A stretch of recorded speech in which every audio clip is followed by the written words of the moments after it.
Hey class, welcome back. I hope you guys are doing well. We are going to be continuing now our lecture series on the Middle Ages, and this is a time period that I really enjoy. I took quite a number of classes on the Middle Ages and the early, central, and high Middle Ages when I was going for my bachelor's degree in history, and I really enjoy this time period. But we are going to be looking at the Middle Ages. We're going to be looking at the beginnings of, in this lecture, of how things came to be with the fall of the Roman Empire, and then the consolidation of the Germanic people groups that kind of formed in Europe. And then we're going to see how the Holy Roman Empire came about. So out of that, the Germanic peoples, the empire solidified basically under Charlemagne, but his father, Charles Martel, was very important with stopping the Muslims from coming in to Europe, and then Charlemagne. And we're going to be looking at Charlemagne quite a bit in this PowerPoint coming up here in a second. And then a look at the dynasty that they were part of. Charles Martel started the dynasty called the Carolingian Dynasty, and the dynasty continued. So Charles Martel, and then Charlemagne, and Charlemagne's son, and then actually Charlemagne's grandsons are the last part of the Carolingian Dynasty because they had all kinds of problems, and then the Carolingian Dynasty dissolved.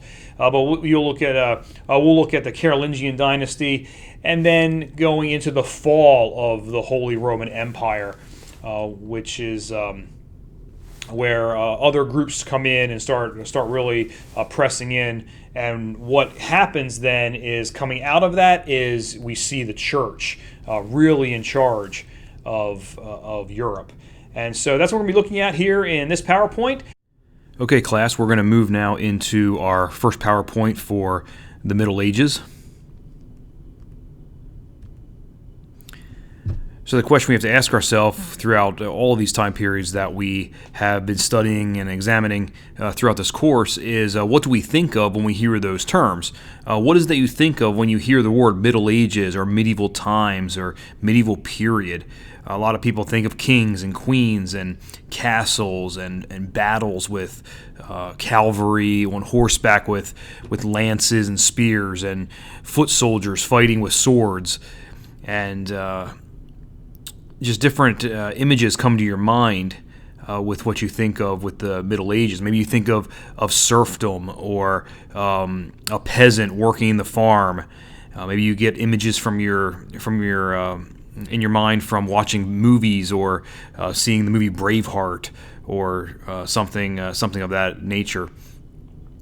So we have these different ideas that come to our mind, and really, to tell you the truth, the amount of information that we have is just so vast that we just cannot cover it in any real great detail. But we will hit some highlights here in this lecture.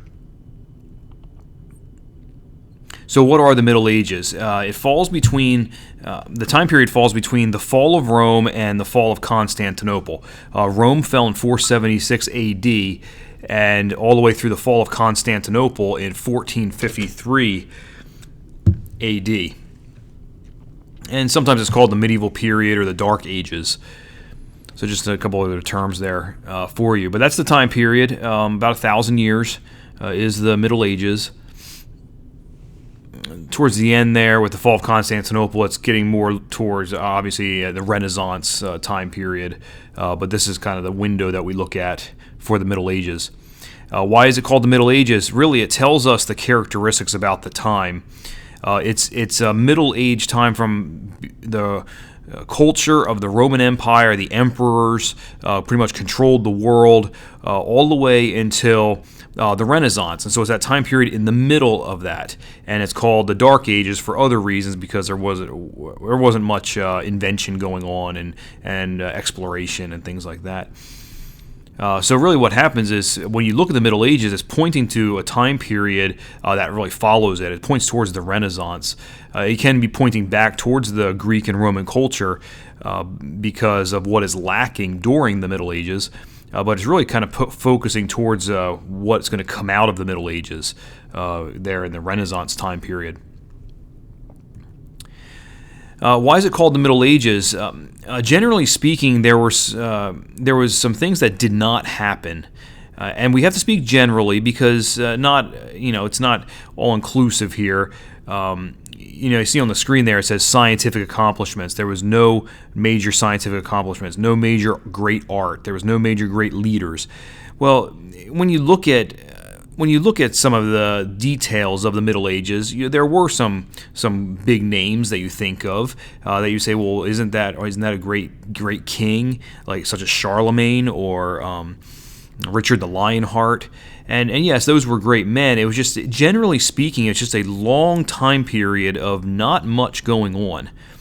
There weren't a lot of scientific inventions or accomplishments. There were some minor things, but it just wasn't like the same that came out of the Middle Ages. Or great art, which we're going to see here an example in a second. Again, great leaders. There were some great kings, but there were a lot of bad kings. There were a couple of good popes in the Catholic Church that tried to do well at their job, but there were a whole lot of bad popes. So it was just a time where there weren't great leaders. They didn't appreciate the predecessors' accomplishments, and what I mean by that is they came out of the Roman Empire. This time period came out of the time of the Roman Empire, and the Roman Empire was built on the time of the Greeks, and so there was a lot of advancement with those two civilizations. A lot of advancement in art and sculptures, writings were immense. They had schools of writing, schools of rhetoric, schools of philosophy during these times, which we've covered some of that already with the philosophers in a previous lecture, and these kind of things, the thinking, it just wasn't going on. It was, these kind of things were just forgotten about, and just centuries go by, and that's very detrimental to a society. Is that when you have centuries going by where there's no major advancement in the culture, no great art or writings or scientific invention,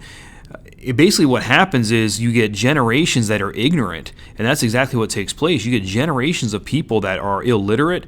They can't read or write. They have no idea what is being said, especially in church, which was everything was done in Latin in the Catholic Church, and so they had no idea what the priest was even saying.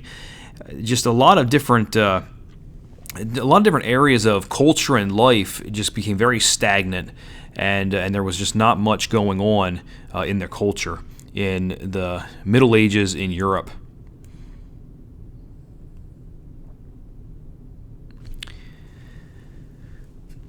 So the next slide that I'm going to show you will have an example of the basically the detriment or the downfall of art. I'll show you that slide here in a second. But before we move on there, I just want to continue on saying that after the fall of Rome, there was no single state or government controlling in Europe. That was another big issue during the Middle Ages, is that there was no governmental structure or people group that kind of came into power after the fall of Rome. It went on for a good number of years. Centuries actually, until Charlemagne, or actually his father, or excuse me, his grandfather, Charles Martel. We'll talk about him in a moment. But there was no real great ruler in Europe after the fall of Rome. So what happened was, in the Catholic Church is what came into power and rose to power. Again, the Roman Empire was Christian. Constantine had converted to Christianity, so it was a Christian empire, and the Catholic Church rose in power. And what happens is, over time, kings and queens and rulers and leaders of these other nations and people groups in Europe, they begin to form alliances with the church. And when you have the political powers forming alliances with the church can become very powerful. And that's exactly what happened. The church became very powerful and was basically naming kings and queens of countries in Europe, especially later on in the Middle Ages. Okay, so back to my example there of kind of like the downfall of this example is of art. You have these pictures here on the left is a Roman sculpture called Laocoon and His Sons, and it's you just look. If you look at this is made out of stone. It's carved, intricate, very detailed. Just look at the hair on the guy's head and beard. I mean, very detailed there. But then you go and you get on the right-hand side of the screen, you get a 10th century AD. So we're talking 1,200 years after the sculpture, and you see this artwork here of St. Anne teaching the Virgin Mary to read. And you can just see, I'll move my cursor on the screen there, you can just see even though you might say, well, I can never draw like that or paint anything like that. I mean, yes, there's some detail there. But one thing that just jumps out immediately is the perspective.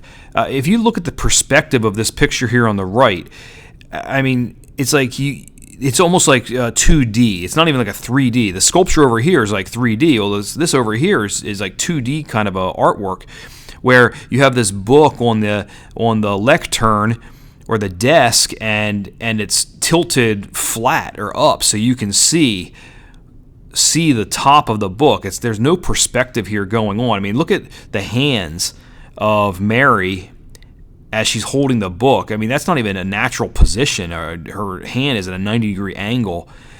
And you see St. Anne reading over her shoulder, and again, just the size difference here. You have Mary, who's this size, her body is this size, then you have this gigantic, almost gargantuan St. Anne. I mean, the perspective of that, if Mary here is like, I don't know, 5.5 feet tall, if Anne stood straight up, she'd be like 7 feet tall. So just the perspective is off. If you look in your textbook, in the chapter that we're looking at here, there's also a lot of pictures in there also that show this perspective being really far off there. So just an example of how art just went, and that was over 1,200 years. So it's not a short amount of time. This one here with Laocoon and His Sons, that's like ancient sculpture.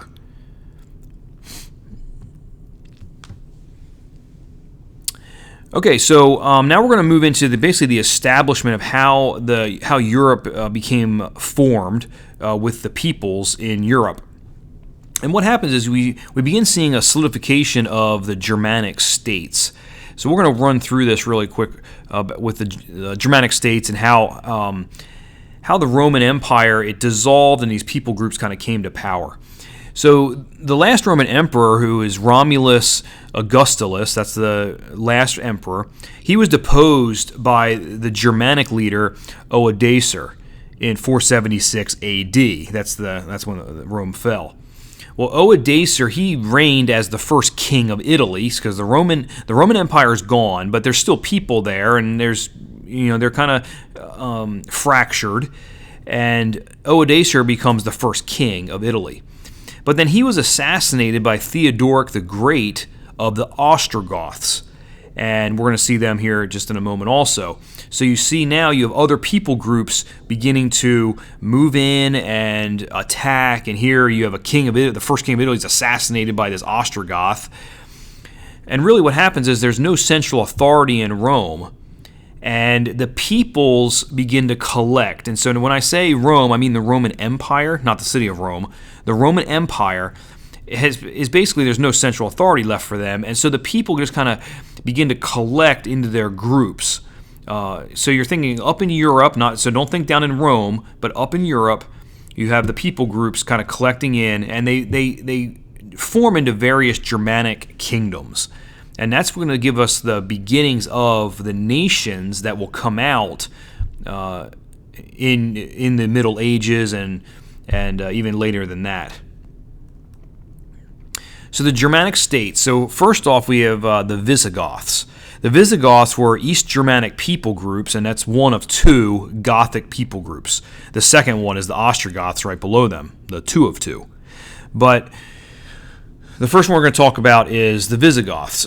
They're an Eastern Germanic people group that disturbed the Roman Empire during its last stages. And what I mean by that is they invaded through an event called the Great Migration, where some people groups in the Roman Empire, especially on in the northern areas up in where Germany is and France, they begin to migrate around. And what they're doing is they migrate into those areas that are like kind of on the fringes of the Roman Empire, and they begin to move in and encroach into the Roman territories. And it actually began before the fall of the Roman Empire, but definitely in 476 they were already encroaching in. So that's the Visigoths. The Ostrogoths were also Eastern Germanic people group, and they came from the area that's like north of the Black Sea. Remember, the Roman Empire didn't control that area. And so the Ostrogoths move into, again, as I said, the fringe areas of the Roman Empire, and they move in and begin to invade. You have the Lombards, who come from Scandinavia, which is up north. And they migrate in during the Great Migration, and they settle in what is today's, or what is Hungary, that area of Hungary. And then you have the Franks, and they were the most successful and influential of the Germanic tribes, the Franks. And we're going to talk about them in more detail. So these are some of the Germanic states that developed and began to move in and encroach in and migrate into the Roman Empire after it began to fall. So here's a picture, a map of some of this invasion of the Roman Empire. As you see, the map dates is 100 to 500 current era. So we're talking the times of the emperors in 100 AD moving past the time of the fall of the Roman Empire. And so you see the different colors there for the arrows, the Franks, the Goths, the Visigoths. I didn't talk about the Huns or the Vandals, but you can see there that they move in. You can see Ostrogoths coming across there, Visigoths, this purple color, they're coming in. So you see them, they're going around and spreading around.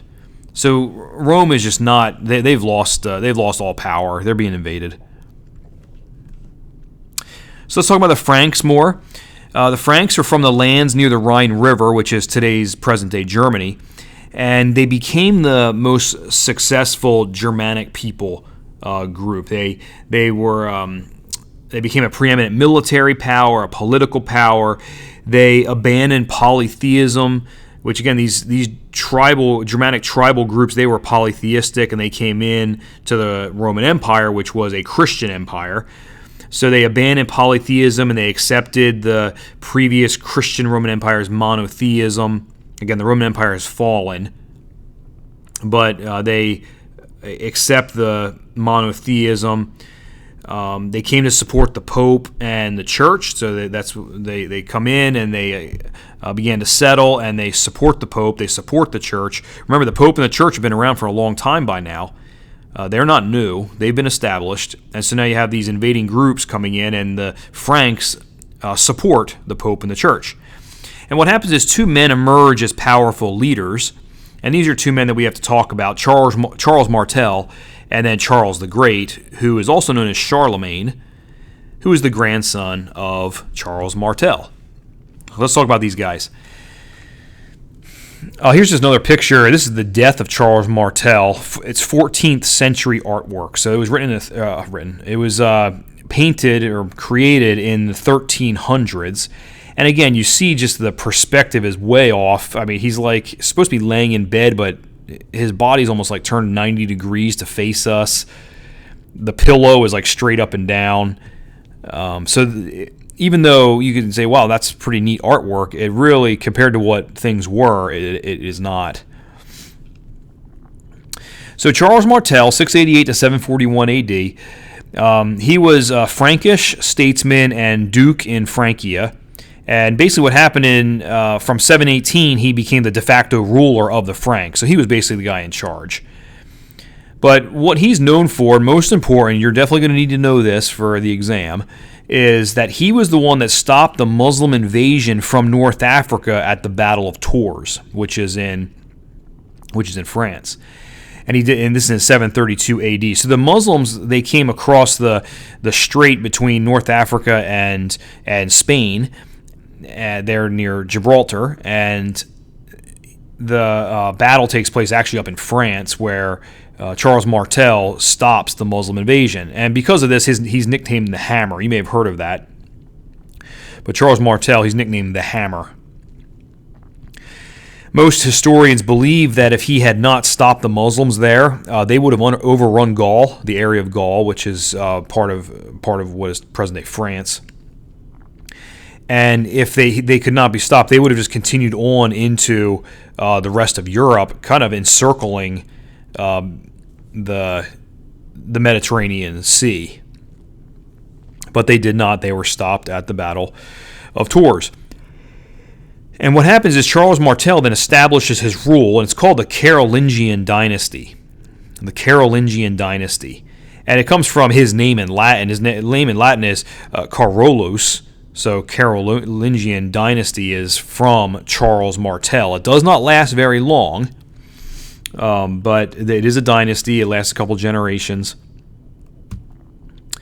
So here's a map of what I was just speaking about. So you have the Muslim Empire here in the top part of Africa, North Africa, and the Muslims crossed over into Spain and took control of most of Spain. And you can see the dates are on the lines there, but they move up into what is France, and here's Tours. So they actually have the big battle at Tours, and that's where they're defeated, and then that's it for the Muslim invasion of Western Europe.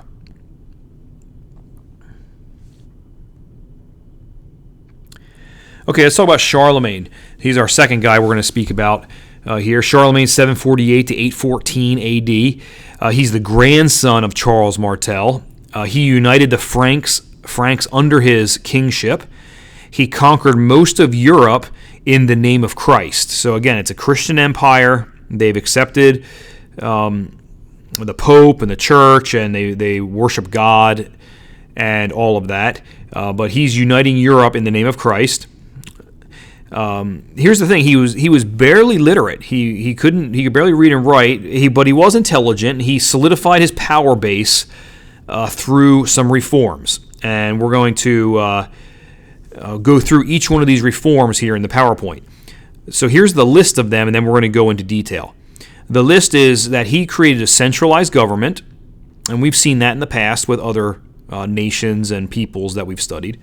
But he creates a centralized government. He encouraged education. He developed a unified writing system. He outlawed usury, and he reorganized the money system. So these are some reforms that he brought. And we're going to go through each one of these. Okay, so you see another picture here. This is Charlemagne at dinner. I believe it's titled Charlemagne at his dinner table is the actual title of the work. This work was created in 1445 AD. So, I mean, we're talking now, we're pushing on the time of Columbus. I mean, this is this is a long time after the Romans and the Greeks with their statues and their sculptures that they had. And again, you can see the perspective is way off. The table is kind of like tilted up so we can see the top of it. And you can just see there's no depth to it. You have four knights are on one horse, and you can just see that their legs are just not proportioned really to what it is. If you took these guys off and stood them next to this man right here, they would be very short. So, just the perspective is just way off. I mean, look at this plate. I'm circling it on the PowerPoint screen there with my cursor. This is a plate, and it's like standing up. You can see the top of the plate. It's just very off. Okay, so that's Charlemagne there, standing behind the table. Okay, so we're going to go through each one of these reforms that I had on the previous slide. Centralized government. Charlemagne was able to maintain authority throughout his large empire because of his travel. He traveled extensively. And what he was doing, he was going around, he was checking on the people that he had in charge of certain areas of the Frankish kingdom. And what he did was he had counts, counts. So he had counts, and he relied heavily on his counts to maintain governance of the local areas, which are called counties. That's where we get the word. So counts were in charge of counties, and he relied on these counts to control these counties, to control the areas for him. He implemented this. It's a Latin word here. It's called missi dominici. Okay, and that's basically, it means envoys of the Lord ruler. And what this was, it was people that would also go around and check on the books, check on the finances of the counts to ensure that the monies that were supposed to be brought in were being brought in, that it was handled right, that the monies that were supposed to go to the king's government would go to the government, and just making sure everything was on the up and up. And so he had a centralized government reform. Next reform is he encouraged education. Now, he wasn't very educated, but he thought education was important. And so what he did was he invested in monasteries to educate. Now, monasteries were the place of education during this time in Europe. So the universities haven't come around yet during the time of Charlemagne. So we're talking monasteries. It's going to be ecclesiastical education, learning of Latin, and just education through the monastery. And what that did actually was that improved Latin literacy. Because the popes were supposed to be doing everything in Latin, and not the popes, the priests were supposed to be doing everything in Latin, and yet they didn't even really understand what they were even reading. They were just reciting Latin phrases. And so it increased Latin literacy. The monasteries began to produce books, and it actually caused a spurt of literacy and improvement in the culture. And so even in the middle of the Dark Ages, in the middle of the Middle Ages, there's this time period. It's very short. It's called the Carolingian Renaissance. And it's this spurt of education and literacy and improvement in the culture because of Charlemagne's reforms. Now, it's not going to last, but it's just a spurt of a time of improvement. The next reform is he developed a unified writing system. And basically what happened was Charlemagne decided that a new writing system was needed to include lowercase and cursive letters. And what the reason that he wanted to do this was to create a uniformed, basically writing system that all of the schools in all the monasteries were able to use this same writing system. And so that would be able to create books easier, and writings could be copied easier. So just these notes I have here on the screen, basically it was to ensure monasteries, churches, priests perform the liturgy properly. So if you have a unified writing system, then all of these different people in the churches can perform the liturgy, which is the church service. They could perform it properly and uniformly. It made copying and reading easier, and also allowed for more artistic lettering in the books and for decorating of books. And you may have seen that in pictures or something, where you have in a picture of a medieval writing will be like the first letter of the page, of the word of the page, is like a really big letter with all kinds of artistic embellishments on it and little curves and flowers and all of that stuff. Well, what happened is the actual lettering was able to kind of decorate the book, and they were really into that kind of artistic lettering. So that, this is a spurt of some improvement, I guess, in regards to art. He also, next reform, he also outlawed usury, which is lending of money at exorbitantly high interest rates. It was basically not replaced, but improved upon with a new accounting system, is what basically kept it in check. And it was banning. He basically banned money lending, which is at the exorbitant high rates, and it really affected the Jewish communities in the Central Europe, Western Europe areas, because a lot of the Jewish communities were the ones that controlled money and lent money, and they had a very high interest rate. So it got rid of usury. It outlawed it. And the final reform for Charlemagne was that he reorganized the money system. He created the system of pounds, shillings, and the pence. This would last for centuries. I mean, you can just think now like the British pound. Even though they belong, I think they still belong to the European Union. They haven't had the Brexit yet. But even when they were really involved in the European Union, they never adopted the euro as their monetary system. It remained the British pound. So it would last for centuries. Charlemagne had his image and title put on the coins. It was used across Europe. There's a little picture of one that I found on the internet. Okay, so now we're going to move into the Holy Roman Empire. On Christmas Day, 800 AD, Pope Leo III crowned Charlemagne as the Emperor of the Romans. And really, this created the Holy Roman Empire, or kind of a resurrection of it, because Constantine created the Roman Empire to be Christian at his conversion and made it a Christian empire, generally speaking. So you have, and then that fell, and then you have Charlemagne being crowned at 800 AD, creating the Holy Roman Empire. And this is important because it shows the alliance between the Pope/Church and the political powers. And this will continue on all the way through the Reformation, where the Pope, and even past that, but for our study here for this semester, we're going to be ending around 1500 AD, which is around the time of the Reformation. So you're going to see this alliances being made with the church, and the church going against countries and against nations, against kings, just back and forth. And so the popes would actually exert extreme power in the control and influence over the rulers of the lands within the Holy Roman Empire.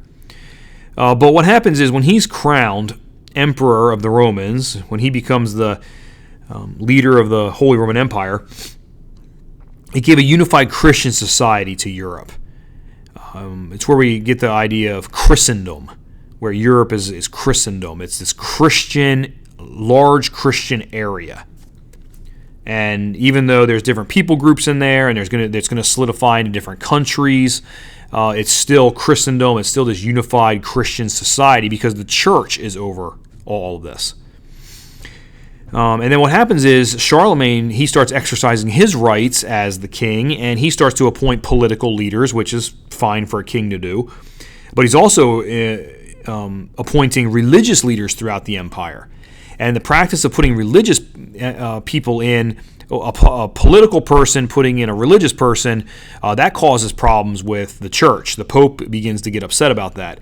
And so that's going to continue on also. There's going to be a back and forth with the Pope putting in church leaders in places and backing political leaders, especially to the chagrin of the rival political leader. So there's just going to be a big mess going on with this back and forth between the political powers and the church powers in the Holy Roman Empire. So Charlemagne is king, but that doesn't last very long. As I said, the Carolingian Dynasty doesn't last long, and so Charlemagne's only son, Louis the Pious, he loses control of the empire to local rulers. At first he started out okay, he was controlling things and all of that, but then it kind of falls apart, and he's losing control of his empire. Well, Louis has 3 sons, and basically what happens is they get their inheritance. Louis dies, and his 3 sons go and take over. But what it is, they fight over their inheritance, and they're upset about all of this, and so they fight against one another in a series of civil wars, and each one basically comes out with an area, and they each rule their own area. And I believe there's a map in the book. Let me just...